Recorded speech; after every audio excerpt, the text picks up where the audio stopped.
आज के इस प्रैक्टिस सेट में हम रीजनिंग के 10 इंपॉर्टेंट क्वेश्चंस हल करेंगे। अगर आप किसी भी गवर्नमेंट एग्जाम की तैयारी कर रहे हो सभी के लिए ये प्रैक्टिस सेट काफ़ी ज़्यादा इंपॉर्टेंट है। तो चलिए पहला क्वेश्चन हल करते हैं।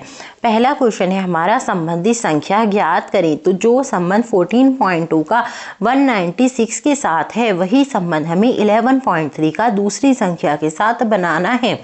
यहाँ पर हम देखेंगे 14.2 से 196 कैसे लिखा गया। तो यहाँ पर क्या किया गया है, जो पॉइंट के बाद नंबर है उसको पावर में चढ़ा दिया गया है। जैसे यहाँ 14.2 लिखा है तो इसका मतलब क्या है, 14 का वर्ग। 14 का वर्ग क्या होता है, 196। अब इसी तरीके से हम 11.3 के साथ करते हैं। 11 की पावर में क्या चढ़ा देते हैं, 3। 11 का घन क्या होता है हमारे पास, 1331। ऑप्शंस में देखते हैं 1331 कहाँ है, तो देखिए बी ऑप्शन में है। बी ऑप्शन हो जाएगा इसका ठीक आंसर। चलिए दूसरा क्वेश्चन देख लेते हैं। दूसरा क्वेश्चन है हमारा सही वैन आरेख का चयन करें। यहाँ हमें पक्षी, तोता और चमगादड़ के लिए एक वैन आरेख बनाना है। तो सबसे पहले पक्षी के लिए बना लेते हैं। तो देखिए ये सर्कल हो गया हमारा पक्षी के लिए। अब हमें तोते के लिए बनाना है। तोता क्या है, एक पक्षी होता है, इसलिए तोता जो है वो पूरा का पूरा पक्षी के अंदर आ जाएगा। देखिए ये बन गया हमारा तोते के लिए। अब हमें चमगादड़ के लिए बनाना है।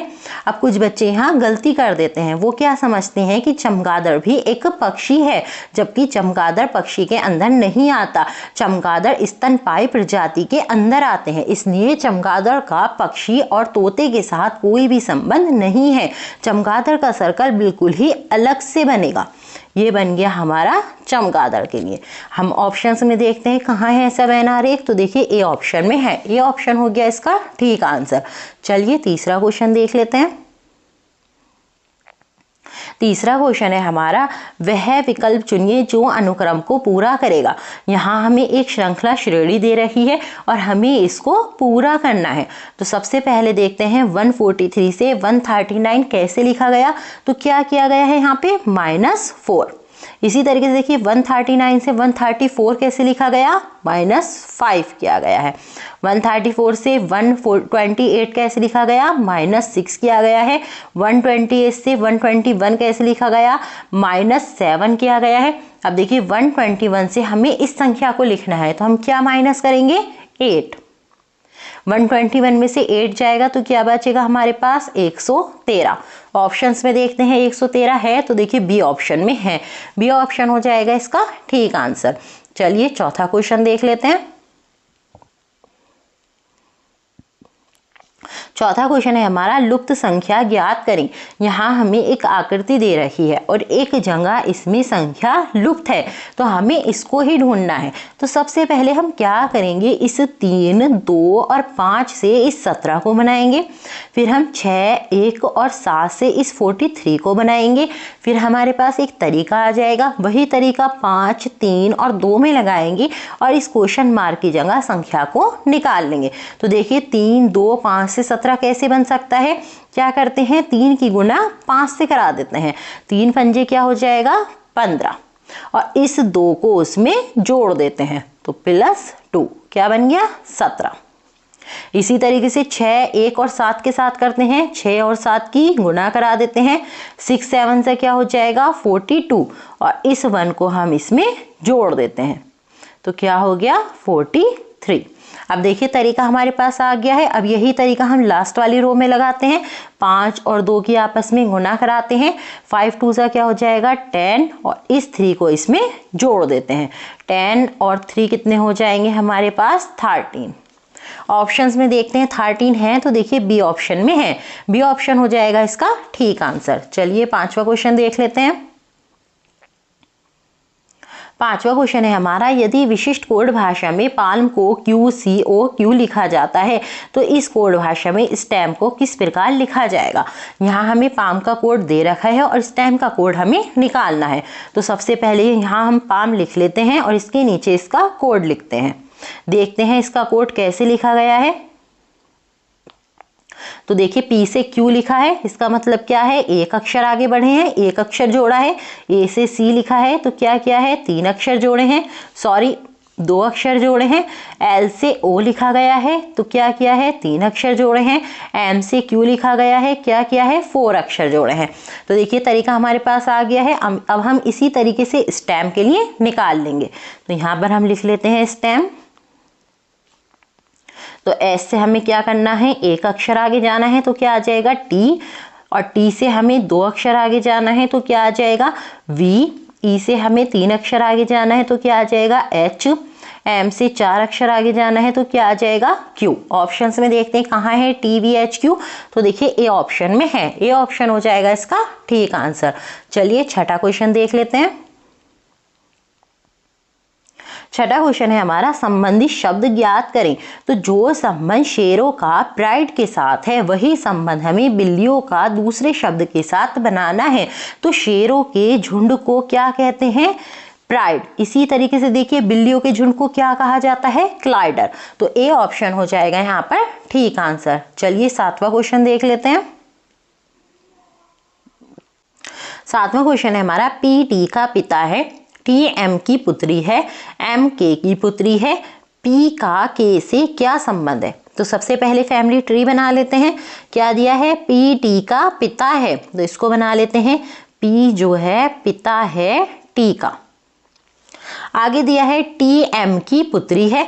अब देखिए पी जो था वो टी का पिता था और आगे दे दिया टी जो है वो एम की भी पुत्री है। इसका मतलब क्या है, एम और पी आपस में पति पत्नी है, जभी तो टी उन दोनों की पुत्री है।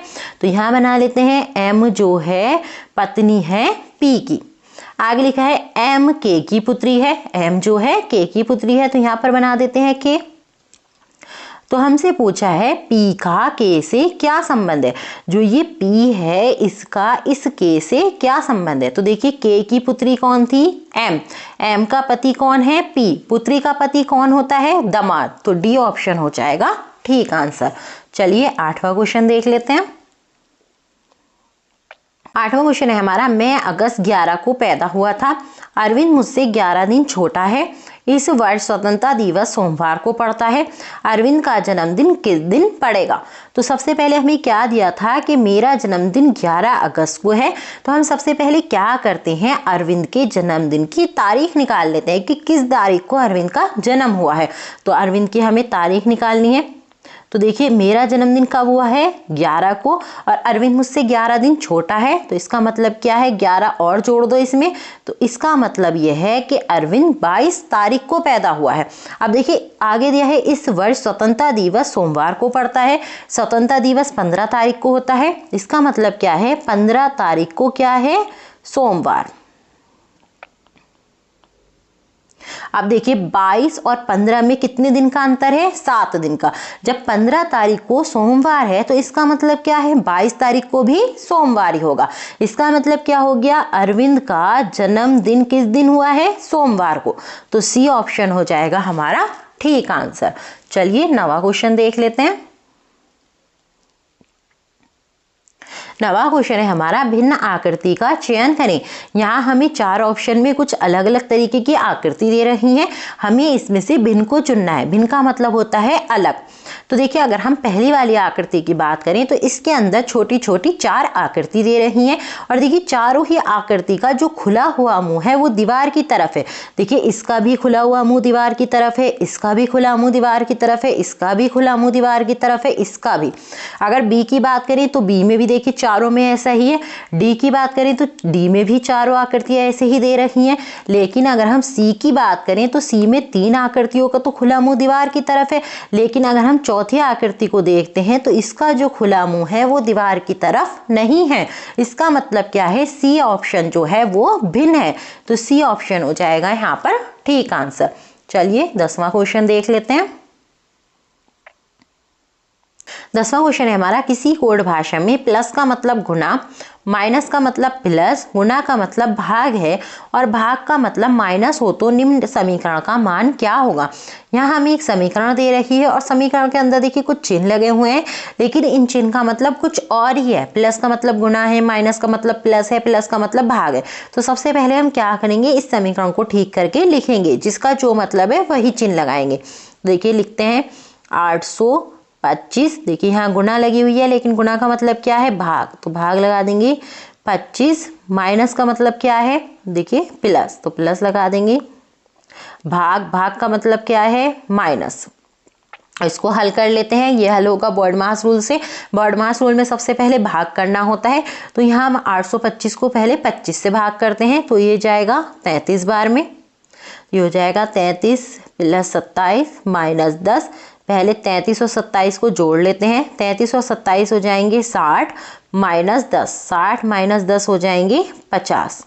ऑप्शंस में देखते हैं 50 है, तो देखिए बी ऑप्शन में है, बी ऑप्शन हो जाएगा इसका ठीक answer. I hope practice set आप लोगों को यूजफुल लगा होगा। यूजफुल लगा हो तो एक लाइक कर दें और चैनल पर नए हैं तो चैनल को सब्सक्राइब कर लें।